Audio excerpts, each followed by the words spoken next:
مساء الخير، مساء الورد عليكم. عاملين ايه؟ يا رب تكونوا بخير. كل سنه وانتم طيبين يا جماعه. النهارده 13 شعبان. طبعا بقى معظمنا صايم النهارده. 13 و14 و15 3 ايام البيض دول. يلا ربنا يا رب كده يتقبل منا ومنكم صالح الاعمال يا رب. كل سنه وانتم طيبين. عاملين ايه في الجو اللي احنا فيه ده؟ الجو عندنا بصوا بقى متقلب، شويه سقعه وشويه برد وشويه ما بتشتيش بقى لها فتره كبيره جدا ما بتشتيش. مش عارفه ليه كده.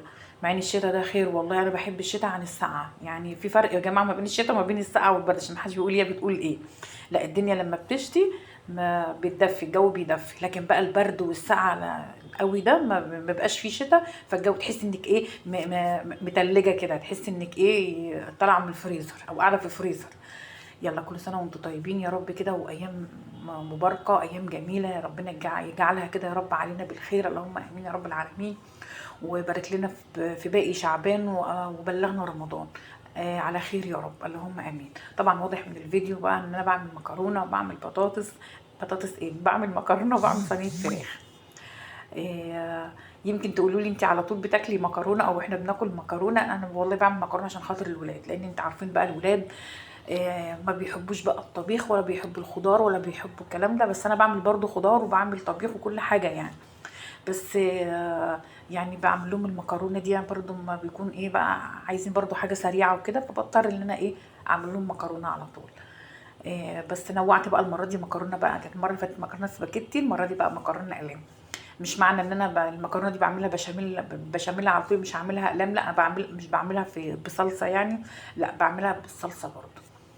دي بقى نوع الصلصه اللي بقول لكم عليها، اللي هي البيست. البيست دي حلوه. انا يعني انا معتمداها من زمان قوي. حلوه. ما بعرفش اكل مكرونه او اعمل مكرونه الا غير الصلصه دي. يعني انا جربت انواع كتير قوي للامانه، يعني ما عجبتنيش بجد. لون وطعم، وتحس انها ايه مسكره كده.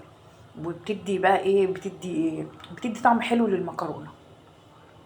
هنا بقى انا كنت بعمل المكرونه بعملها بالصلصه. ما هو واضح فعلا انا بعملها بالصلصه. معايا بقى ايه بصلايه كده كبيره، فرمتها قوي ناعم كده، وعليها برضو طماطمايه. حطيت عليها بقى ايه شويه التوابل بتاعتي بقى. عايزه تحطي انت اي توابل بتاعتك، دي بتبقى ايه حريه شخصيه ليكي. انا عن نفسي بحط ايه شويه بهارات بسيطه كده، يعني بقى ايه بابريكا، فلفل اسود، ملح، شويه بهارات مشكله، حبهان مطحون، غار مطحون كده يعني. وبعمل بقى انا فتحات تحت الجلد بتاع الفراخ، وبحشي بقى انا الفتحات كلها، او بحشي الفراخ كلها. بس وحطيتها بقى في صينيه كده، وحطيتها بقى خليتها على البوتاجاز من فوق لحد ما خدت ايه 3/4 سوا كده. وبدهنها بقى وشها كده معلقه صلصه، وبدخلها بقى الفرن. ما بحطهاش تحت الشوايه على طول يعني، لا انا بحطها على الرف اللي هو الوسطاني ده، وبشغل عليها البوتاجاز من تحت ومن فوق يعني. فبتديني بتديني النتيجه دي. انا ممكن كنت انا احطها تحت الشوايه على طول، لا بس انا كنت عايزاها تاخد برضو إيه من طعم الفرن قوي يعني، انها تستوي قوي اكتر كمان في الفرن من جوه.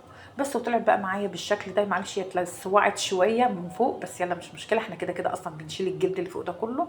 محدش بياكله عندي، انا اصلا منع الولاد عندي، وانا كمان كلنا ما بناكلش الجلد ده خالص. انا كده كده بشيل الجلد ده كله.